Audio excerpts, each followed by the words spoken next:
ketika saya lagi dipanggil menghadap BP, selalu dia bilang gini, biar ke ruangan saya aja. Saya selalu diselamatkan oleh Brother Petrus Spaijan untuk dibawa ke ruangannya, diajak ke ruangannya. Lalu gak cuma itu aja, saya dikasih snack, saya dibuatkan minuman teh, enak sekali di jam sekolah. Oh enak sekali nih ya, saya pikir kalau gitu tak bikin masalah terus aja. Biar bisa kongko terus kan ya. Gitu. Enak sekali nih. Tapi ternyata sebelum dia bicara nasihat kepada saya, dia cuma tanya begini, kamu kan anak Tuhan? Iya. Jadi kalau anak Tuhan harusnya tahu doa Bapa kami. Tahu enggak kamu? Tahu. Hafal enggak? Nah, enggak hafal. Karena jujur, enggak hafal doa Bapa. Cuma tahu doa Bapa kami. Lalu saya dikasih kesempatan, coba sehafalnya kamu doa Bapa kami. Kamu sebutkan, saya dengar. Betul, enggak pernah hafal. Hafal cuma bait pertama aja. Cuma bait pertama aja, sisanya saya lupa. Kebalik-balik bahkan. Lalu saya dikasih kertas kosong. Lalu dia bilang, dikasih Alkitab dibukakan, ini ada di sini. Lalu kamu tulis doa Bapa kami 10 lembar. Nanti setelah itu kamu boleh makan tempe mendoan, boleh, pokoknya semua boleh dimakan. Santai. Boleh juga nih ya. Hukumannya ringan gitu ya. Saya tulis. 1 lembar selesai, 2 lembar selesai. Otomatis ya, tanpa saya sadari. Pada waktu saya menulis berlembar-lembar doa kami, semakin menulis, semakin hafal. Semakin menulis, semakin hafal. Betul? Tertanam betul. Saya berpikir pada waktu itu, ini Brother Petrus Spaijan ini kok kurang kerjaan banget ya. Ngapain tuh? Iseng banget. Setiap saya dibawa ke ruangannya dia selalu bicara doa Bapa kami. Waktu itu saya ngentengin. Nganggep nggak penting banget sih gitu loh. Tapi pada waktu saya jadi hamba Tuhan, melayani Tuhan, lebih dalam lagi dalam pelayanan, saya baru tahu ternyata doa Bapa kami ini doa yang luar biasa. Bukan sembarang doa. Doa Yabes bagus, bagus. Doanya Paulus bagus, bagus. Tapi sekali lagi, bukan itu yang harus fokusnya kita sebagai anak Tuhan. Harusnya kita menghidupi doa yang diajarkan bukan Yabes, bukan Paulus, bukan bahkan tokoh-tokoh Alkitab yang lainnya. Tapi doa yang diajarkan langsung oleh Yesus Kristus Tuhan kita. Amin. Satu-satunya doa yang langsung diajarkan sama Yesus Tuhan, itu cuma doa Bapa kami. Yang lainnya enggak ada. Enggak ada. Cuma Yesus saja. Nah, kita lihat bersama-sama. Pada waktu itu Yesus mengajarkan kepada siapa? Kepada bangsa Israel, kepada murid-muridnya. Setuju? Ya kan? Loh, pertanyaan ini, apakah bangsa Israel enggak tahu cara berdoa? Enggak, mereka hebat di dalam doa. Kurang hebat apa kehidupan doa mereka? Sebelum makan mereka harus hafalkan bait-bait doa yang begitu sulit, begitu panjang sekali. Sebelum tidur mereka harus menghafal sejak kecil, bahkan begitu lahir aja udah diperdengarkan doa. Taurat, doa, itu hal yang biasa. Harus hafal. Harus hafal. Jadi bukannya bangsa Israel atau murid-murid Yesus pada waktu itu nggak tahu bagaimana cara berdoa. Mereka hebat di dalam doa. Mereka jago dalam berdoa. Tapi kembali lagi diajarkan oleh Yesus cara doa. Ini loh, kamu doa harusnya begini. Kenapa seperti itu? Karena di balik doa yang diajarkan oleh Yesus Kristus, yang namanya doa Bapa kami ini, ternyata di balik doa itu ada tersirat identitas. Katakan saya, identitas. Kartu pengenal kita, identitasnya kita, karakternya kita, cirinya kita. Itu ada di dalam setiap bait daripada doa Bapa kami. Jadi jangan pernah mengaku kita sebagai anak Tuhan. Jangan kita pernah mengaku sebagai orang Kristen. Jangan bangga jadi orang Kristen kalau kita enggak menghidupi doa Bapa kami ini. Ternyata doa Bapa kami itu bukan mantra, tapi adalah cara kehidupan. Nah, coba kita lihat. Kita belajar lebih dalam lagi. Yuk kita buka Matius pasal yang ke-6 ayat yang ke-5. Pelan-pelan kita akan lihat dari sini. Tadi saya katakan bukan bangsa Israel nggak tahu bagaimana berdoa, mereka hebat dalam berdoa. Sejak kecil, bahkan sejak bayi sudah diperdengarkan doa. Tapi ternyata diajarkan kembali oleh Yesus tentang doa yang benar. Matius pasal yang ke-6 ayat yang ke-5, saya akan bacakan perlahan, Bapak Ibu Saudara sekalian bisa simak baik-baik. Dan apabila kamu berdoa, janganlah berdoa seperti apa? Orang munafik.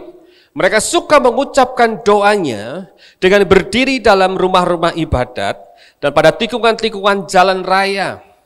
Supaya mereka apa? Dilihat orang. Aku berkata kepadamu, sesungguhnya mereka sudah mendapat upahnya. Supaya mereka dilihat orang. Nah ini kan lucu ya, doa supaya dilihat orang. Buat apa sih kita doa? Supaya didengar oleh Tuhan, betul nggak? Kan tujuannya itu kan. Tapi pada masa itu, mereka suka berdoa supaya dilihat oleh orang. Saya tulis seperti ini. Doa bukanlah sarana validasi terhadap manusia, tapi membangun relasi antara Tuhan dan manusia. Saya tulis doa bukanlah sarana validasi. Bapak Ibu tahu validasi itu apa? Pengakuan. Jadi kita berdoa itu bukan karena butuh diakui atau mau diakuin. Rohani ya Nova, doanya kenceng bener. Enggak, bukan seperti itu. Rohani ya Pak Ruby, doanya itu panjang, lebar, kata-katanya indah, puitis banget. Bukan seperti itu, enggak. Karena doa bukanlah sarana validasi. Kita nggak butuh pengakuan lewat doa kita kok. Enggak perlu. Tapi ini loh. Tapi membangun relasi antara siapa? Tuhan dan manusia. Artinya begini, orang yang kehidupan doanya benar, artinya hubungan dengan Tuhan itu intim, betul? Nah kalau orang intim dengan Tuhan, berarti orang juga pasti intim dengan sesama. Amin. Orang yang punya hubungan yang berkualitas dengan Tuhan, otomatis dia juga pasti bisa membangun relasi atau hubungan dengan orang-orang di sekitar kita. Permasalahannya, Tuhan mungkin baik, tapi orang-orang sekitar kita ngecewain kita, betul lah? Ya kan? Permasalahannya Tuhan itu pasti memberkati kita, Tuhan mendengarkan doa kita, tapi kita ngadepin sahabat kita, hopeng kita, saudara kita mungkin yang nusuk kita dari belakang. Sehingga doanya jomplang, cuman urusan kita sama Tuhan. Sehingga ada banyak anak-anak Tuhan ngomong, yang penting hubungan saya sama Tuhan beres. Enggak begitu. Justru doa yang benar itu adalah kita bangun relasi kita dengan Tuhan, amin. Tapi juga bangun relasi dengan sesama. Jadi orang yang kehidupan doanya benar, kehidupan doanya berkualitas, keintiman dengan Tuhan itu terbangun, otomatis mereka juga bisa membangun hubungan dengan sesama. Itu maksudnya. Nah, pada masa itu ternyata ada banyak orang yang gak peduli sama orang lain, tapi mereka pengen dilihat sama orang lain. Itu maksudnya. Pada masa itu, orang pengen kelihatan dinilai sama orang rohani, tapi kerohanian mereka tidak tercermin lewat sikap hidup mereka terhadap sesama. Pengennya cuma dilihat pengakuan, butuh pengakuan. Makanya Yesus pakai istilah munafik. Ngeri ya. Dan itu terjadi pada masa itu. Tapi maaf, saya harus jujur. Bahkan juga banyak di saat-saat akhir ini. Betul lah. Ada banyak orang-orang yang sepertinya rohani. Tapi ternyata tidak menjamin bisa menjalin hubungan baik dengan Tuhan dan dengan sesama.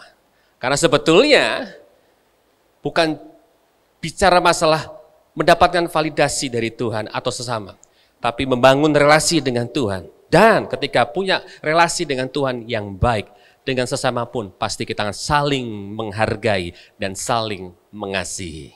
Amin. Jadi ini yang diajarkan sama Yesus. Karena pada masa itu orang-orang seperti itu butuh pengakuan. Rohani banget ya. Mereka kosong hidupnya, hatinya kosong. Mereka nggak penuh kehidupannya. Orang yang hidupnya kosong itu, mereka berusaha mengisi kekosongan mereka dengan pengakuan-pengakuan dari orang-orang sekitar mereka. Dan ini yang paling mudah mereka lakukan, pengakuan di dalam area rohani. Betul lah, ya kan? Lalu selanjutnya, Matius 6 ayat yang ke-6. Yuk pelan-pelan kita lihat, Matius 6 ayat yang ke-6, ayat selanjutnya.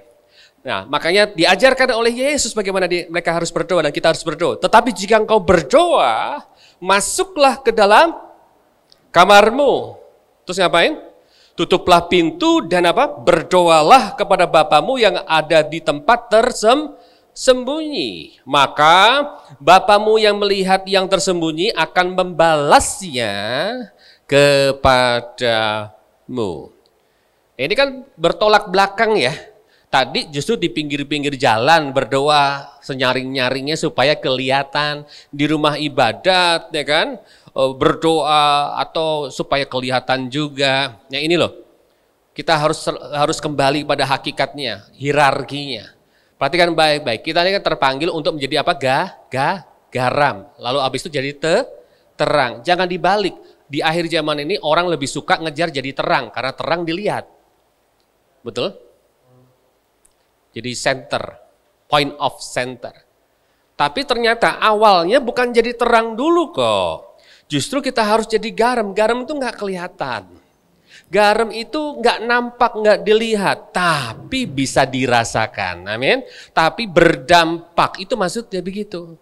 Nah ini dalam hal masalah doa pun juga seperti itu. Orang seringkali pengen langsung jadi terang, kelihatan rohani. Nah yang diajarkan sama Yesus bertolak belakang justru. Kalau kamu berdoa, justru begini, masuk kamar. Kamar bicara tentang apa? Privacy, tempat privat. Masuk kamar, kunci pintu bahkan. Saya akan ajak kita untuk coba renungkan satu analogi yang diajarkan oleh Yesus kepada kita semua. Dia menganalogikan dirinya sebagai mempelai pria, betul? Kita semua adalah mempelai wanita. Dia mempelai pria, kita semua orang percaya anak-anak Tuhan adalah mempelai wanitanya. Ini bicara tentang apa? Sebuah hubungan suami istri, keintiman. Jadi dari Alkitab sebetulnya kita bisa lihat dua hal. Yang pertama dalam kehidupan manusia, hubungan yang paling intim itu yang pertama adalah antara bapak sama anak seharusnya. Tapi kita berpikir hubungan yang paling intim di dunia adalah ibu dengan anak. Saya berkata tidak salah. Memang ibu sudah menjalin hubungan sejak dalam kandungan, anak belum kelihatan, sudah ada hubungan kan? Betul sekali. Tapi tanpa bapak nggak ada sumbernya, betul lah.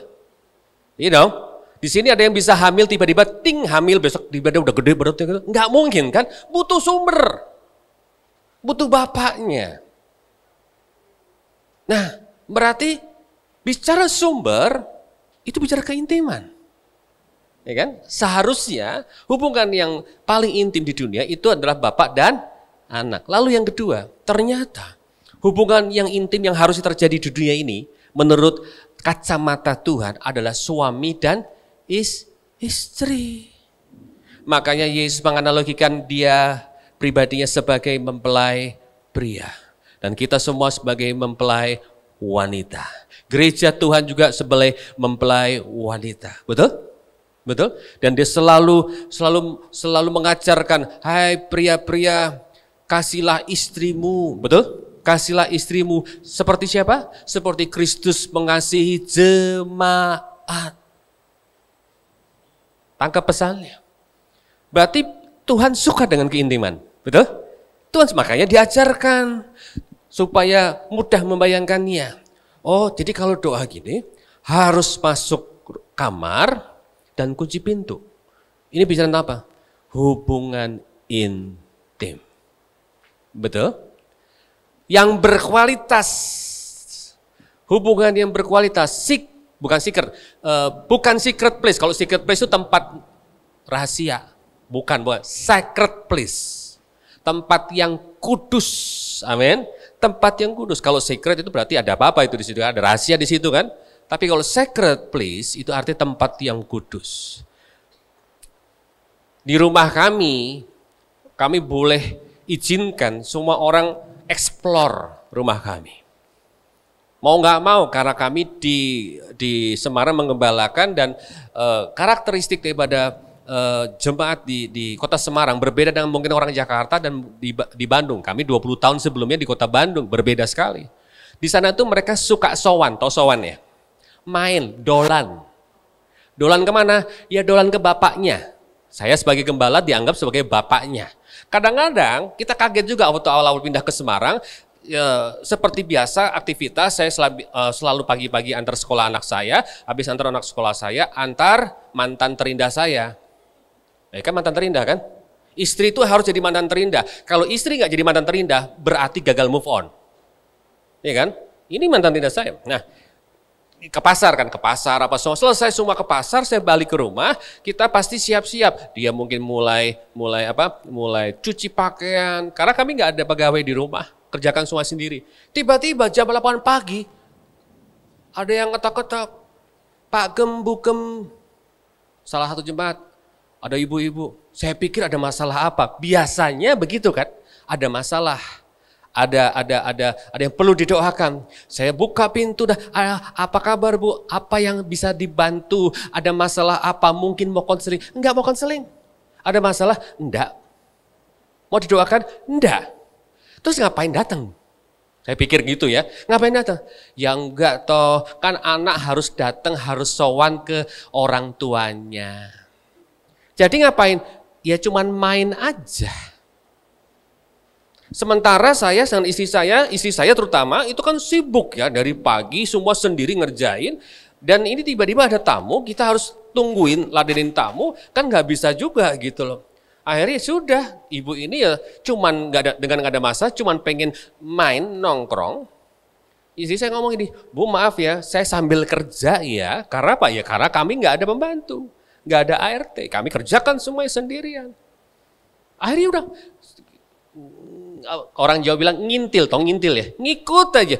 Istri saya ke dapur, dia ke dapur, sambil nyocos, ngomongin tentang cucunya, ngomongin tentang mantunya, ngomongin tentang tetangganya bahkan yang kita nggak kenal, dia omongin semua. Dan istri saya mulai ke tempat cuci pakaian, dia juga ngikut di sampingnya itu, ngintil. Udah usia berapa? 72 tahun. Ini lucu, bukan orang muda ikut sama orang tua ngikutin orang muda. Aneh juga sih, ikut ngintil setengah hari. Masak. Otomatis apa? Ya nggak mungkin kalau nggak diajak makan juga kan. Ya makan sama-sama di situ. Harus begitu. Ternyata budayanya seperti itu gitu loh. Budaya seperti itu, kebiasaannya seperti itu. Makanya kita bingung gitu, oh ternyata begini ya. Nah, semua orang boleh sih. Jadi ibu itu eksplor rumah kami. Sampai garasi pun dia lihat, oh ini harusnya jangan disimpan di sini, Pak Gem, ini bahaya nanti kalau jatuh nipain. Malah dia ngatur gitu loh. Lucu sih. Ya, namanya orang tua ya. Ternyata ya memang sudah cukup kita menyediakan telinga, mendengarkan ocehannya, ceritanya, dan ngeladenin pelan-pelan sambil kerja, nggak masalah buat happy. Tapi ada satu ruangan yang dia nggak boleh masuk. Kamar kami. Setuju? Nggak boleh. Begitu istri saya masuk kamar, dia nggak boleh masuk. Kenapa? Karena kamar bicara privacy. Kamar bicara keintiman. Tidak semua orang boleh masuk ke kamar kami. Makanya Yesus ajarkan doa. Kalau kamu mau berdoa, masuklah ke dalam kamarmu, bahkan tutuplah pintu dan berdoalah pada Bapamu. Ini bicara tentang doa itu harus lahir dari keintiman. Saya tulis seperti ini. Doa bukanlah kegiatan transaksi dengan Tuhan, tapi bangun relasi dengan Bapa. Amin. Bukan transaksi, bukan bicara transaksi dengan Tuhan, tapi bicara bangun relasi dengan Tuhan. Doa itu bukan gini loh, transaksi. Seringkali ketika kita dengar doa, kita ingatnya apa? Jujur, ayo. Kebutuhan, betul nggak? Nggak salah, betul. Ada firmannya, mintalah kok, nggak ada salah. Kita dengar doa, kita ingatnya apa? Permasalahan, betul nggak? Pergumulan, nggak salah. Sekali lagi saya katakan, itu betul. Tapi janganlah jadikan doa itu sarana transaksional kita dengan Tuhan. Ketika kita datang sama Tuhan, kalau pas apa? Butuh. Enggak gitu juga.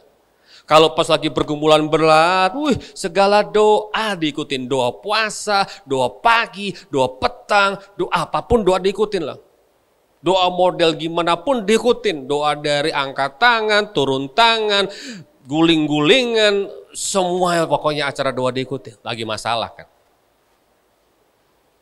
Diberkati sama Tuhan, permasalahannya masih nggak kita berdoa sehebat, segila dulu gitu loh. Karena kita tanpa kita sadari, kita jadikan doa itu adalah sarana transaksi dengan Tuhan. Bukan, doa itu bukan membangun transaksi dengan Tuhan, tapi membangun relasi dengan Bapa. Bicara keintiman. Makanya diajarkanlah doa, masuk kamarmu, kunci pintu. Amin. Saya tulis seperti ini, tidak ada doa yang paling indah ketika lahir dari sebuah keintiman. Amin. Lanjut, selanjutnya.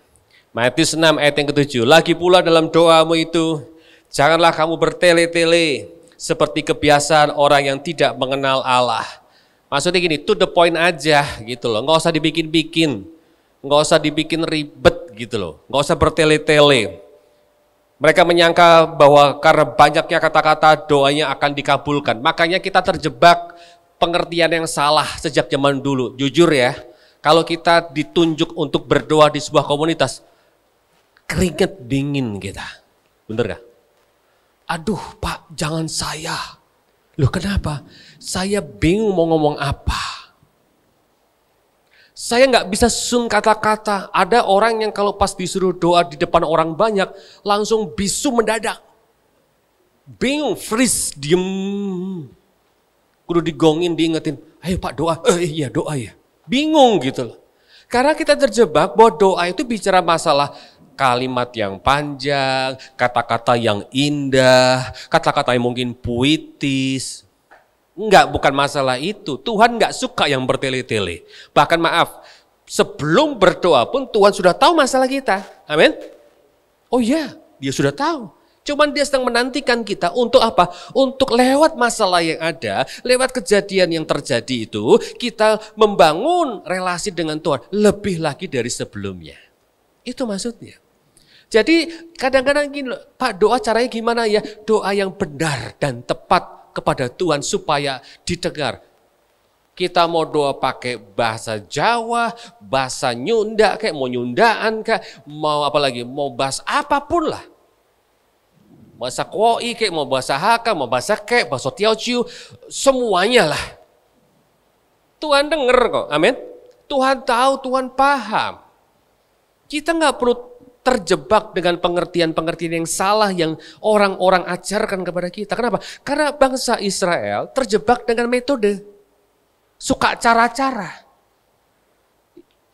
Nanti begini dulu, ada pembukaan, ada intro dulu. Enggak, bukan mas. Tuhan enggak pusing dengan liturgi.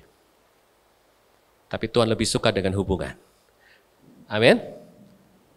Apapun, bahasa apapun, dimanapun bahkan, ketika kita berseru kepada Tuhan, Tuhan pasti dengar.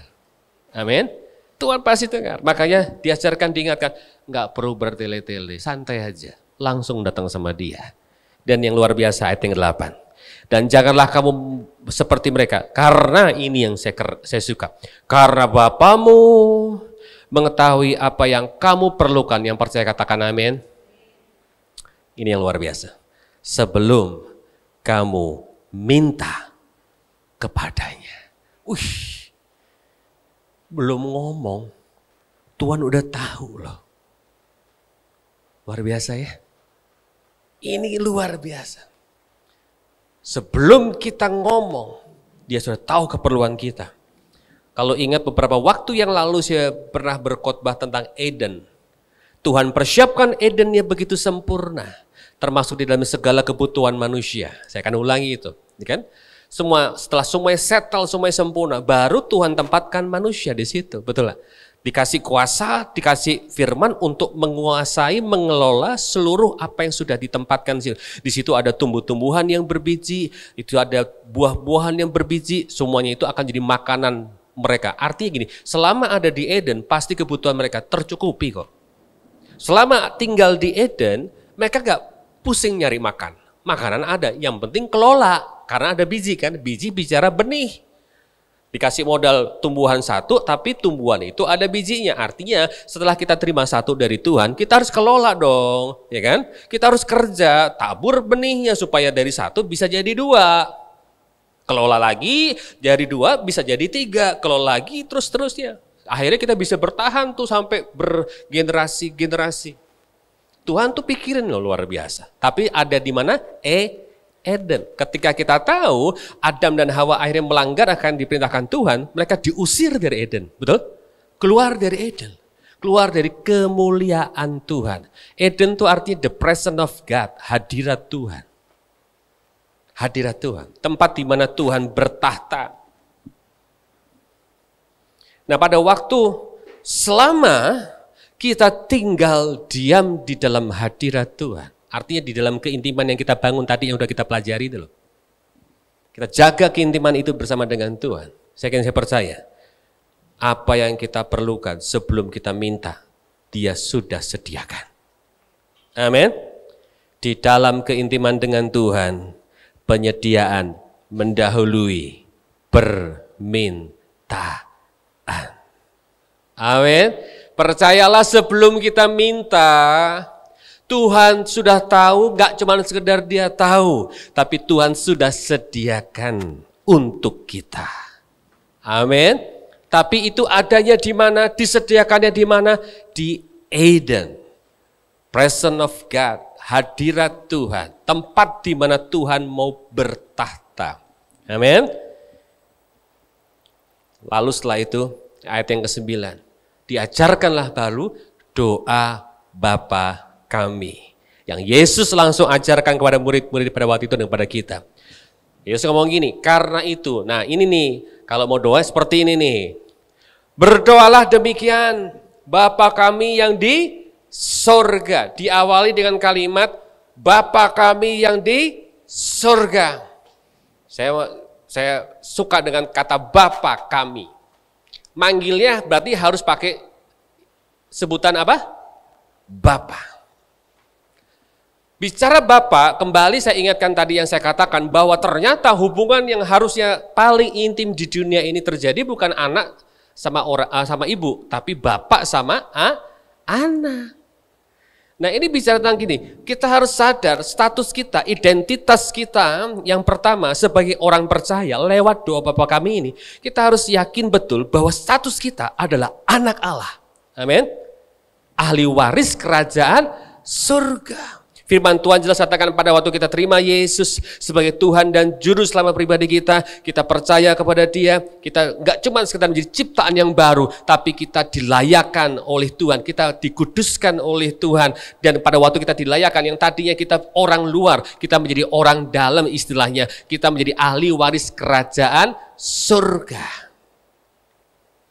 Kalau bicara ahli waris berarti bicara anak, betul? Makanya diajarkanlah, diingatkanlah kepada kita, identitas kita adalah anak Allah. Amin. Seorang anak yang benar, pasti dia tahu siapa bapaknya. Ketika dia tahu siapa bapaknya, dia akan hidup berhati-hati. Karena setiap tindakannya akan mencerminkan siapa bapaknya. Betul? Pengen tahu nggak bapaknya itu pelit atau nggak pelit? Cek aja kalau anak kecil ya, anak kecil deketin. Om bagi boleh nggak? Nggak boleh, ini punyaku, ya gitu. Berarti bapaknya pelit. Gampang kan? Ya kan? Gampang. Cek aja ngelihat tuh kalau jemput anak sekolah di TK apa gitu ngelihat kalau ada anak jahilin anak lain terus yang lainnya, pengen berusaha ngebales, pengen sampai emosi. Oh berarti bapaknya udah begitu tuh. Gampang banget, ya kan? Gampang banget. Kenapa? Karena bapak itu kan bicara keintiman. Kita berpikir ibu yang mewarisi, karena ibu adalah yang paling sering ketemu kan? Enggak, sebetulnya bapak, benih kan dari bapak gitu loh. Makanya kalau orang dunia berkata buah jatuh tidak jauh dari pohonnya gitu. Nah makanya tangkap pesannya, ketika kita sebagai anak, Tuhan sebagai Bapa, berarti harus ada yang kita warisin, betul? Yang paling sederhana itu apa? Maka bait selanjutnya, kalimat selanjutnya, dikuduskanlah namamu. Dikuduskanlah namamu. Nah, berarti tangkap pesannya, ya, dikuduskanlah namamu. Tangkap pesannya bahwa ternyata karakter Bapak kita itu kudus. Enggak cuma sekedar namanya aja kudus, tapi sifatnya kudus, karakternya kudus, pikirannya kudus, hatinya kudus. Amin. Setiap anak pasti akan mewarisi yang namanya pertama kali ada DNA. Anak saya sama istri saya kan 5 nih. Nggak usah bingung gitu deh mukanya. Biasa aja, 5 kan? 5 anak saya mukanya beda-beda semua. Dan masalah begini, gak ada yang mirip saya gitu loh. Semua ikut mamanya, kalau gak mamanya opanya gitu loh. Saya gak kebagian, wajah saya gak ada di 5 anak saya gitu. Orang bisa ngomong, serius nih anaknya, saya bisa jamin, itu anak saya, tapi kok gak mirip, gak masalah. Bukan masalah mirip wajahnya, tapi aku percaya betul di dalam darah anak saya ada DNA-nya saya. Kalau nggak percaya sok dicek. Dicek dulu tuh, cek DNA. Betul nggak? Walaupun mukanya bedanya luar biasa. Tapi percaya kalau itu benih dari saya, pasti ada DNA-nya saya, betul lah. Nah berarti DNA-nya kita sebagai orang percaya, identitasnya kita adalah apa? Kudus. Yuk kita buka. 1 Petrus pasal yang pertama ayat yang ke-15 dan 16. Tetapi hendaklah kamu menjadi kudus di dalam seluruh hidupmu, sama seperti Dia yang kudus yang telah memanggil kamu. Sebab ada tertulis apa? Kuduslah kamu sebab aku kudus. Haleluya. Berarti untuk hidup kudus itu bukan hal yang mustahil. Hidup kudus itu bukan hal yang berat, bukan tidak mungkin, pasti sangat mungkin. Kenapa? Karena seharusnya pada waktu kita percaya kita punya Bapa di surga, maka karakter Kristus yang kudus, Bapa yang kudus itu harusnya ada dalam hidup kita. Dan itu kita perlu bangun, betul lah. Kekudusan itu, secara spiritual kita dikuduskan, betul, disucikan, percaya betul. Pada waktu kita sudah terima Yesus, kita dikuduskan. Masa lalu kita, semuanya kita jadi tahun yang baru, dikuduskan oleh Tuhan, betul. Tapi masalahnya kita masih menjalani hidup kita di dunia, betul lah. Yang masih ditipu sama hopeng kita, ya kan? Yang masih disakitin, yang masih dibikin jengkel, apalagi, ya kan? Masih dibaperin, gitu kan? Setiap sekitar kita nggak bisa diprediksi dan bisa bikin kita jengkel. Nah berarti kekudusan itu enggak cuma sekedar sudah kita terima, tapi juga harus kita jaga. Betul? Harus kita jaga. Nah bagaimana sih? Bagaimana supaya hidup kita kudus? Mundur ayat yang 14-nya, 1 Petrus 1 ayat 14. Hiduplah sebagai anak-anak yang taat. Dan jangan turuti hawa nafsu yang menguasai kamu pada waktu kebodohanmu, pada waktu masa lalumu itu loh. Yang kamu enggak tahu apa-apa, enggak tahu kebenaran. 1 Petrus 1 ayat yang ke-14. Tadi kan 15-16, sekarang yang 14 mundur. Ternyata jawabannya ada di sini nih. Bagaimana kita bisa menjadi anak-anak yang kudus? Hiduplah sebagai anak-anak yang taat dan jangan turuti hawa nafsu yang menguasai kamu pada waktu kebodohanmu. Dengan kata lain gini, pada waktu kita mau semakin dikuduskan hidup kita, jadilah pribadi yang taat kepada firman Tuhan. Semakin mentaati firman Tuhan, semakin firman itu menguasai hati dan pikiran kita. Pada waktu hati itu, firman itu menguasai hati dan pikiran kita, maka firman Tuhan itu akan menguduskan cara berpikir kita, menguduskan hati kita. Sehingga hidup kita berubah, semakin berubah. Orang berubah bukan karena banyak mendengar firman Tuhan, tapi orang berubah karena dia melakukan apa yang dia dengar. Saya berdoa di tempat ini muncul pribadi-pribadi anak Tuhan yang tahu betul bahwa mereka harus nggak cuma sekedar tahu firman Tuhan, tapi harus melakukan firman Tuhan. Karena semakin melakukan firman Tuhan, semakin kudus. Semakin melakukan firman Tuhan, semakin berubah. Amin. Jadi tangkap pesannya, jadilah kudus. Lalu selanjutnya. Matius 6 ayat yang ke-10. Datanglah kerajaanmu, jadilah kehendakmu di bumi seperti di surga. Jadi gini loh, kita harus tahu tangkap pesannya bahwa Tuhan punya kerinduan, atmosfer surgawi itu terjadi, dirasakan bukan nanti ketika kita mati ke surga, enggak. Tapi harusnya suasana surgawi, bahkan karakter surgawi itu bisa terjadi di muka bumi ini. Lewat apa? Bukan lewat gereja dulu ternyata. Enggak, tapi lewat kita pribadi. Amin. Lewat keluarga-keluarga yang kita bangun. Ini loh, datanglah kerajaanmu, jadilah kehendakmu di bumi seperti di surga. Bagaimana kehendak Tuhan bisa terjadi di bumi? Terjadi lewat apa? Lewat kehidupan keluarga kita. Lewat kehidupan pribadi kita. Jangan muluk-muluk, jangan kejauhan. Gereja dulu, enggak. Ketika keluarga memaknai hal ini, pribadi-pribadi, lepas pribadi memaknai hal ini, maka setiap keluarga, setiap pribadi yang berkumpul di gereja, maka gereja akan jadi teladan, gereja akan jadi cermin, gereja akan menjadi perwakilan kerajaan surga di muka bumi ini. Amin. Amin. Jadi tangkap pesannya bahwa aku adalah duta kerajaan surga di muka bumi ini. Amin. Jadi kalau kita duta kerajaan surga, ya hidupnya jangan sembarangan dong. Ya enggak? Nggak bisa sembarangan. Namanya duta besar berarti ketika dimanapun dia diutus, berarti dia mewakili negara yang mengutus dia. Betul? Hati-hati. Yang pertama, pasti dia harus hafal, dia harus menguasai negara yang dia wakili, betul lah? Bayangkan ketika jadi duta besar Indonesia untuk sebuah negara, misal duta besar Indonesia untuk Belanda, ketika orang Belanda tanya sama saya, kalau di daerah Jawa Tengah tuh khasnya apa ya, kerajinannya apa? Dan saya bingung, ntar ya saya googling dulu, bukan duta besar.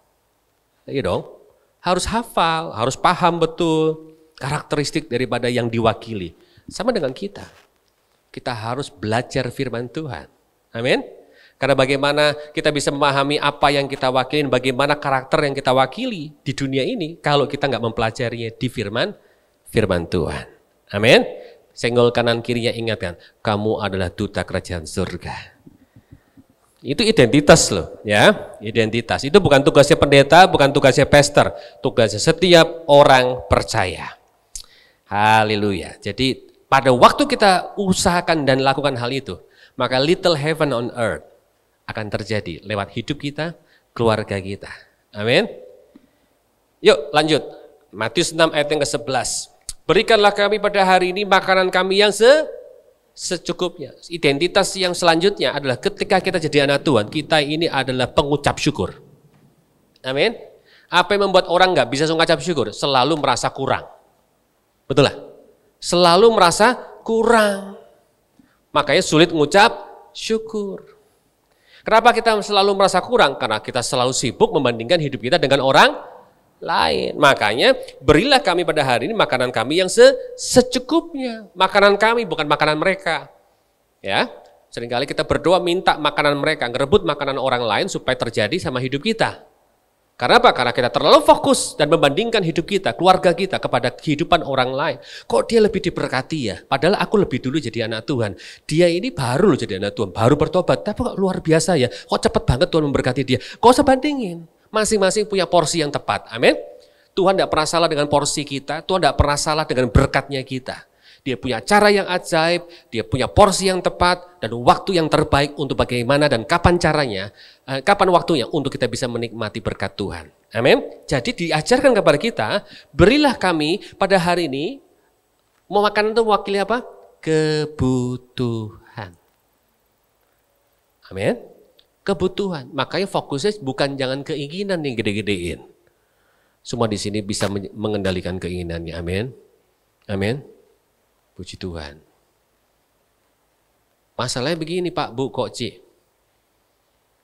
Semakin kita sering lihat TikTok, semakin kita sering scrolling Instagram, semakin ngelihat kehidupan teman kita, abis pulang dari ini nih, nyobain makan di restoran baru.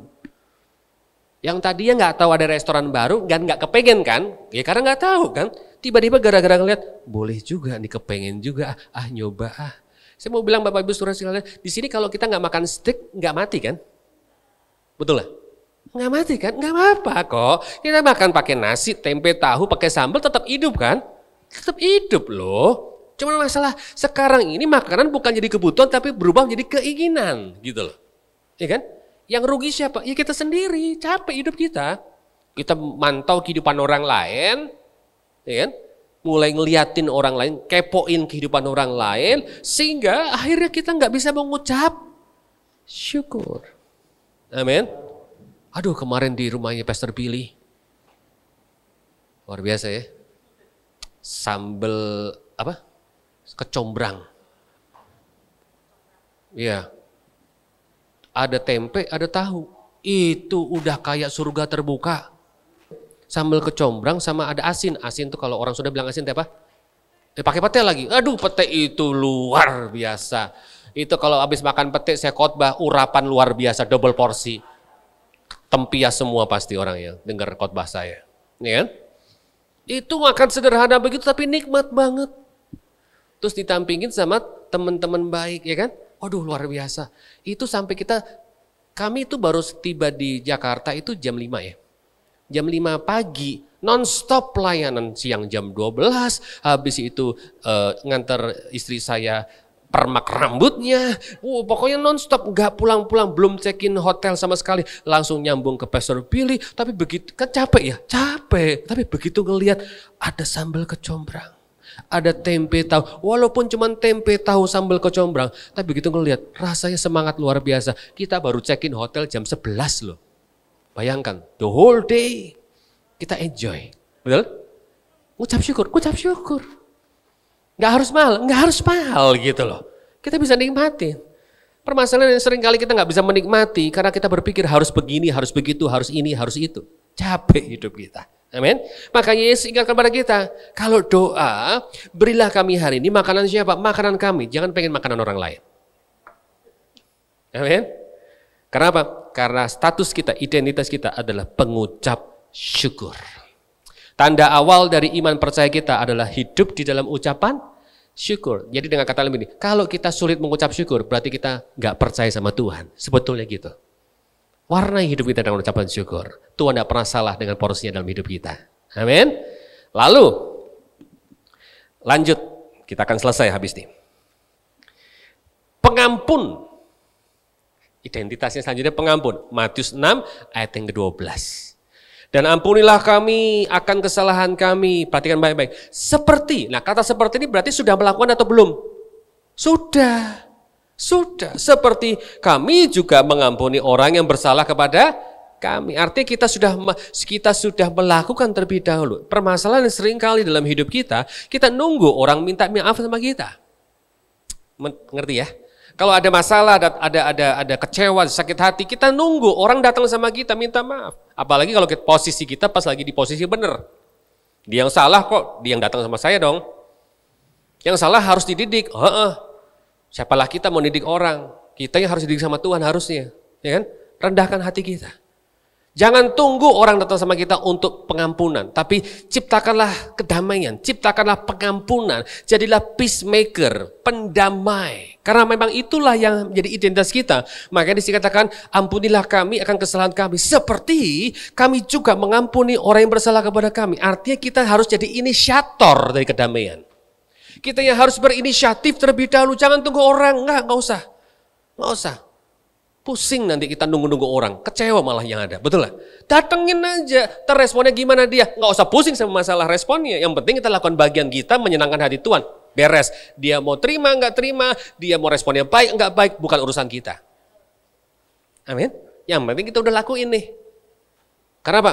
Identitas saya kok. Makanya Yesus ajarin, ampunilah kami kesalahan kami, akan kesalahan kami, seperti kami juga sudah mengampuni.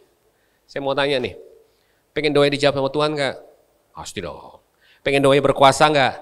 Pasti dong. Sok, kita baca yuk. Yakobus 5 ayat 16, habis ini kita beres. Jamin beres, serius, karena saya harus ke Tangerang. Kalau nggak beres-beres semakin malam ntar saya ke Tangerang. Yakobus 5 ayat 16. Nih ayat favorit nih orang Kristen kan, demen banget yang orang Kristen nih begini nih. Karena itu hendaklah kamu saling apa? Mengaku dosamu dan saling mendoakan supaya kamu sembuh. Nah ini yang paling didemenin sama orang Kristen. Kita aminkan hal ini, kalau lagi ada masalah kita aminkan, kita deklarasikan. Doa orang yang apa? Benar, bila dengan yakin didoakan apa? Tadi dinyanyiin tuh sama WL ya kan? Doa orang yang benar bila dengan yakin didoakan. Apa? Pak, Bu, Koci, maaf ya. Masalahnya jangan dipenggal, jangan dikorting ayatnya. Kita suka yang bagian B-nya doang nih. Doa orang benar bila dengan yakin didoakan sangat besar. Amin. Kita berharap doa kita sangat besar kuasanya. Jangan dipenggal. Sebelumnya ada ayatnya. Ayatnya apa? Gimana? Maksudnya sebelumnya ada kalimatnya. Kalimatnya gimana? Karena itu hendaklah kamu apa? Saling mengaku dosamu dan apa? Saling mendoakan supaya kamu apa? Sembuh. Bapak Ibu tahu nggak kata sembuh bahasa aslinya dari aiomai, bukan siomai ya. Aiomai. Aiomai itu artinya apa? Menjadi utuh kembali. Pengertiannya setelah rusak jadi utuh lagi. Berarti ada hubungan yang sempat rusak, betul? Ada hubungan yang sempat nggak enak, gesekan nih. Ada jengkel-jengkelan satu dengan yang lain, betul lah. Kalau pengen doa kita berkuasa, lakukanlah doa kita atas dasar pemulihan hati yang sudah didamaikan. Kalau kita masih nyimpen sakit hati, berdoa, mau doa sambil push up, mau doa sambil jengking, mau doa sambil koprol gitu ya, gak akan ada kuasa ya. Gak ada. Tapi pada waktu doa itu lahir dari hati yang sudah dipulihkan, ada pengampunan, ada kedamaian, ada saling mengampuni, sudah dipulihkan, the whole mind and heart. Disitulah doa kita dengar sama Tuhan dan pasti berkuasa. Amin. Pak, saya mah udah ampunin tuh AI saya yang ngeselin itu, Pak. Udah saya lumpain, saya udah ampunin. Bahkan setiap hari saya doain loh, Pak. Puji Tuhan. Berubah, saya pikir ini berubah banget nih orang, puji Tuhan. Seneng ya kalau ngeliat orang berubah. Udah saya ampunin, Pak. Dulu saya bisa pendem terus ya. Setiap ngeliat dia gedek bawaannya, Pak ya pengen muntah rasanya. Ada yang ngomong gitu, pengen muntah, Pak. Enak saya ngeliat gitu lah. Tapi saya udah ampunin kok. Bahkan setiap hari udah saya doain. Oh puji Tuhan. Gimana Ci doanya? Gini Pak doanya. Tuhan Yesus, aku sudah ampuni AIU yang ngeselin, yang bikin sakit hati, yang bikin rugi aku, yang ngecia aku habis-habisan itu, aku sudah ampuni dia, tapi aku sudah lupakan semua kejadian itu, tapi biarlah Tuhan sendiri nanti yang akan membalas dengan caramu yang ajaib. Itu bukan ngampunin, nyumpain. Ya kan? Katanya udah ngampunin, udah ngelupain. Saya udah nggak mau ingetin, saya udah nggak mau usaha nagih lagi, nggak masalah lah. Saya udah nanti biar Tuhan sendiri ngebales dengan cara yang ajaib loh. Itu bukan ngampunin, nyumpahin. Pakai kedok ngelupakan, tapi ternyata malah nyuruh Tuhan untuk ngebales. Ini kurang ajar, ya kan? Di sini nggak ada yang benar begitu. Kalau ada yang merugikan, didoakan. Kalau ada yang nyakitin hati, diampuni. Amin. Tapi nyakitin lagi Pak, ampuni lagi. Amin. Tapi kumpat lagi Pak, kumpat deui, ampuni terus. Amin. Kenapa? Ya karena itu identitasnya kita. Amin. Sementara orang dunia mengajarkan, kamu kan punya hak, su aja, tuntut aja, bawa ke jalur hukum, minta keadilan, cari keadilan, keadilan harus ditegakkan. Oh ya, dunia mengajarkan hal itu, tapi Yesus mengajarkan, kalau kau ditampar pipi kirimu, berikan, wah, ya kan? Satu kasus, satu orang, bikin masalah sama kita, kan kita harus ngampuni berapa? 7 kali 70 kali kan? Sok hitung, 7 kali 70 berapa? 490. 490 kalau dibagiin dalam 1 hari, itu kurang lebih berapa lama? Setiap berapa saat? Setiap 2 menit, kurang lebih 2 menit. Jadi dalam 1 hari, kita harus ngampunin 1 orang yang bersalah sama kita, kesalahannya sama. 1 orang loh, cuman 1 nih. 1 orang yang bersalah sama kita, kesalahannya sama, setiap 2 menit selama 24 jam. Bayangin tuh. Tampar pipi kiri, berikan yang kanan, yang ada bangka-bangka atau bengkak-bengkak. Oh enggak, bisa enggak? Enggak bisa, sederhana, enggak bisa. Tapi firman Tuhan berkata begini, saya enggak ketemukan di Alkitab berkata begini, kalau kau kekurangan kasih mintalah kepadaku, enggak ada. Tapi yang luar biasa firman Tuhan berkata, Allah adalah kasih. Amin. Dia itulah kasih itu sendiri. Jadi permasalahannya bagaimana kita bisa melepaskan pengampunan? Simpel. Kembali yang tadi, yang di awal. kita harus bangun keintiman kita dengan sumber kasih-Nya. Amin. Saya berdoa sungguh-sungguh dari tempat ini muncul keluarga-keluarga yang saling mengampuni, bahkan berlomba-lomba untuk melepaskan pengampunan. Puji Tuhan. Coba bilang, tengok kanan kirinya.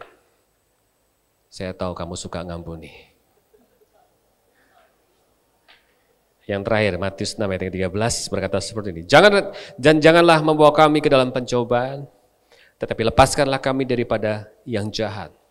Karena Engkaulah yang mempunyai kerajaan dan kuasa dan kemuliaan sampai selama-lamanya. Status kita, identitas yang terakhir adalah kita ini bicara tentang orang yang bergantung penuh kepada Tuhan. Ini kan bicara bergantung penuh ya. Janganlah membawa kami dalam pencobaan, tapi lepaskanlah kami daripada yang jahat. Lepaskanlah kami. Aku tidak mampu tanpa Tuhan. Aku tidak bisa tanpa disertai Tuhan. Aku tidak kuat Tuhan kalau Tuhan tidak jagai, tidak sertai, tidak ada bersama dengan saya. Biarlah setiap hari kita, hari yang baru, kita memperbaharui kembali status kita. Tuhan, aku bergantung penuh. Aku mau lebih bergantung penuh. Mazmur 91 ayat 14, koreksi kalau saya salah. Doa Musa berkata seperti ini. Kenyangkanlah kami pada waktu pagi hari. Kenyangkanlah kami pada waktu pagi hari. Musa berdoa seperti itu. Kenapa? Karena Musa tahu di hari yang baru ada masalah yang baru begitu banyak sekali. Kenapa? Karena Musa harus memimpin bangsa Israel yang begitu banyak. Masalahnya begini, bangsa yang Israel yang begitu banyak itu bukan seperti anak sekolah minggu yang nurut-nurut semua. Tapi mereka bebal. Kalau engkong saya bilang kukwai, susah diatur, maunya ngatur.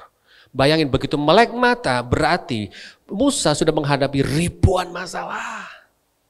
Makanya sadar ketika pagi hari Musa berdoa seperti kenyangkanlah kami pada waktu pagi hari. Kata kenyangkanlah kami ini bahasa terjemahannya bicara seperti ini. Seperti seorang ibu yang menyusui anaknya. Wow. Di dalam kondisi ketika ibu menyusui anaknya ada rasa aman, rasa nyaman dan kekuatan. Amin.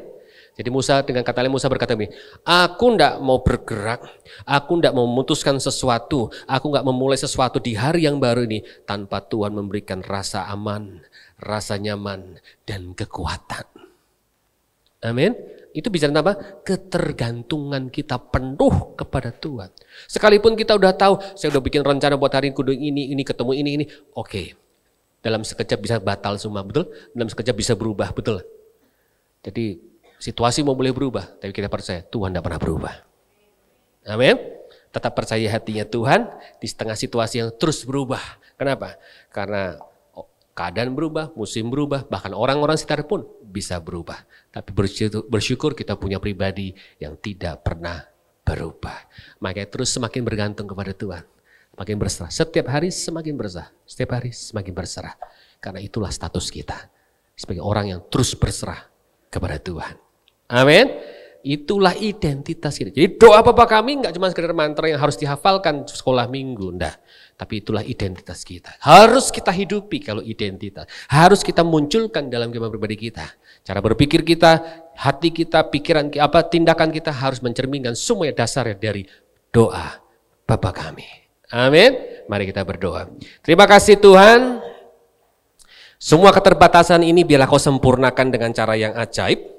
Hamba-Mu berhenti tapi Tuhan terus bergerak, Tuhan terus bekerja berkarya untuk setiap telinga yang mendengar, mata yang membaca. Biarlah bukan sekedar pengetahuan yang baru tapi menjadi kehidupan yang baru. Hati yang juga diperbaharui dan pola pikir yang juga ditambah-tambahkan dengan kekayaan firman Tuhan. Dalam nama Yesus ucap syukur, serahkan jemaat-Mu Tuhan, hamba-Mu tidak tahu apa yang jadi pergumulan dalam hidup mereka. Tapi hamba yang percaya betul bahwa Engkau Tuhan yang sanggup untuk menyelesaikan setiap pergumulan hidup mereka. Dengan cara-Mu yang ajaib, pada waktu mereka terus mau menjadi pelaku firman Tuhan, pada waktu mereka terus bergantung penuh kepada Tuhan dalam hak keseharian mereka. Engkau Tuhan Alfa dan Omega, ada di masa lalu mereka, ada di hari ini, bahkan ada di hari esok. Tuhan sudah ada dengan segala jawaban untuk setiap pergumulan kami. Terima kasih Tuhan, pegang tangan kami. Dalam nama Yesus, haleluya, amin.